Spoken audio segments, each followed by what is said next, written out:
সর্বপ্রথম আসলে একজন হাতহীন ব্যক্তিকে দেখার পরে আমাদের রোবটিক হাত তৈরি করার চিন্তা ভাবনা আসে। মানুষের ফেলে দেওয়া জিনিস থেকে যে যন্ত্রপাতিগুলো পাইতাম সেগুলো দিয়ে এনে আমি প্রাথমিকভাবে রোবটিক কার্যক্রমগুলো সেখান থেকে শুরু করি। 2030-35 সাল নাগাদ আমরা হয়তো পৃথিবীর সবগুলো দেশের মানুষের জন্য কাজ করতে পারবো এজ এ লো কস্ট বাইনে কারণ হিসেবে। হাত হারানোর কষ্ট শুধু একজন ভুক্তভোগী বুঝতে পারেন। ছোট ছোট কাজের জন্য অন্যের উপর নির্ভর করতে হয়। অনেকের জীবন জীবিকাও থমকে যায়। সে মানুষগুলোর পাশে দাঁড়িয়েছেন জয় বড়ুয়া লাবলু। অঙ্গ হারানো মানুষের মুখে হাসি ফেরাতে প্রতিষ্ঠা করেছেন রোবোলাইফ। রাজধানী বারিধারায় ছোট একটি ল্যাবে চলে সেই কাজ। প্রতিদিন এখানে আসেন হাত হারানো মানুষ, কেউ দুর্ঘটনায়, কেউ অসুস্থতায়, আবার কেউ সহিংসতায় হারিয়েছেন নিজের হাত। এমন সব মানুষের থমকে যাওয়া জীবনে গতি আনতে দিনরাত পরিশ্রম করছেন জয় বড়ুয়া এবং তার দল।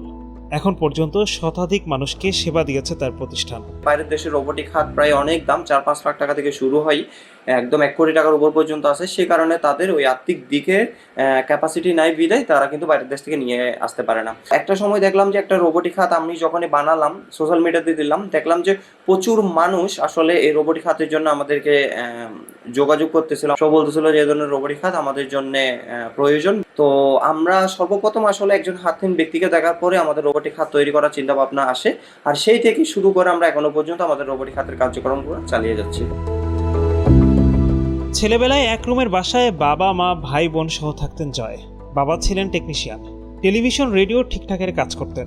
একসময় দারিদ্রতার সঙ্গে যুদ্ধ করা লাবলু বাবার হাত ধরে হয়ে ওঠেন রোবোলাইফের কারিগর। বাবা যে রেডিও টেলিভিশনগুলো ঠিক করতো, এখানের মধ্যে দেখতাম যে ক্যাপাসিটর, ট্রানজিস্টর, আইসি এগুলো কি, এগুলোর প্রতি আমার অনেক আসলে আগ্রহ জাগে। সো পরবর্তীতে যখনই আসলে বাবা এগুলো রেখে কোনো একটা জায়গায় চলে যেত, আমি সেই সার্কিটগুলো নিয়ে আসলে ঘাটাঘাটি করতাম।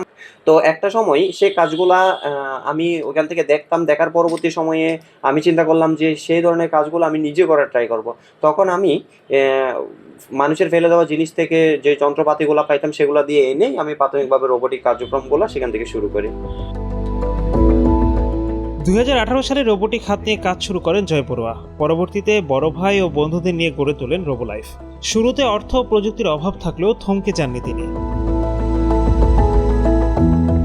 সরকারের অর্থ সহায়তায় তৈরি করেন প্রথম কার্যকর রোবটিক হাত।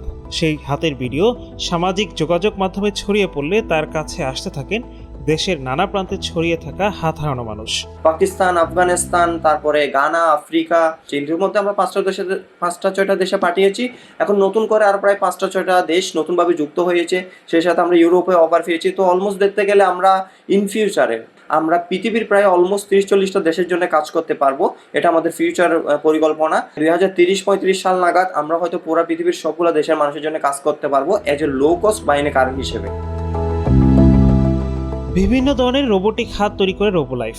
কোনো হাত কাজ করে পেশির সংকেতে, কোনোটি রিমোটের সাহায্যে, আবার কিছু পায়ের সাহায্যে নিয়ন্ত্রণ করা যায়। ব্যবহারকারীর শারীরিক অবস্থার উপর নির্ভর করে নির্ধারণ করা হয় প্রযুক্তি ও মাধ্যম।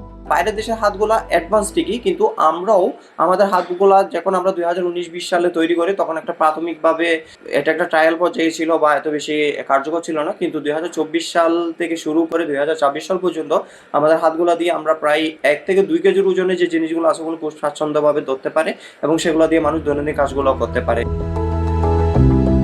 এমন রোবটিক হাত আমদানিতে খরচ হয় লাখ লাখ টাকা, অথচ স্বল্প খরচে এই সেবা দিচ্ছে রোবোলাইফ। সর্বনিম্ন 30,000 টাকায় মেলে তাদের এই রোবটিক হাত। ভবিষ্যতে পক্ষাঘাতগ্রস্ত মানুষের জন্য প্রযুক্তির সাহায্যে পা সহ শরীরের অন্যান্য অঙ্গ তৈরি করতে চান জয় বড়ুয়া লাবলু। কিছুদিন আগে আমি নেদারল্যান্ড এবং ফ্রান্স থেকেও ঘুরে এসেছিলাম। তারা মূলত আমাদেরকে আমন্ত্রণ জানিয়েছিল। ইউরোপের 100 ডিপ টেক পিনিয়রের মধ্যে আমিও একজন ছিলাম এবং আমাদের টিমের সদস্যরা একটা পজিশনে ছিল। তো সেখানে গিয়েছিলাম। তারা আমাদেরকে সেখানে যাতে আমাদের এই ব্রাঞ্চটা ওপেন করি সে ধরনের একটা অপরচুনিটি বা ওনারা এই বিষয়ে আমাদেরকে অবগত করেছিল। তো আমরা চাইলেই আমাদের এই রকম একটা ব্রাঞ্চ চাইলে আমরা ওখানে করতে পারবো। তখন আমরা ইউরোপের বড় একটা মার্কেট ধরতে পারবো। ওইখান থেকে বসে ওইখানকার যে উত্তর আমেরিকা বা দক্ষিণ আমেরিকা যেই দেশগুলো আছে বা উন্নত রাষ্ট্রগুলো আছে সেখানেও আমরা আমাদের এই রোবটিক হাতগুলোকে সংযোজন করতে পারবো। শুধু যন্ত্র নির্ভর নয়, মানুষের জীবন বদলে দেওয়ার শক্তি হতে পারে প্রযুক্তি। সেই শক্তিকে কাজে লাগিয়ে মানুষের মুখে হাসি ফেরাতে কাজ করছেন জয় বড়ুয়া লাবলু। দেশের গণ্ডি পেরিয়ে বিদেশের অনেক মানুষের জীবনেও এনে দিয়েছেন নতুন আশা।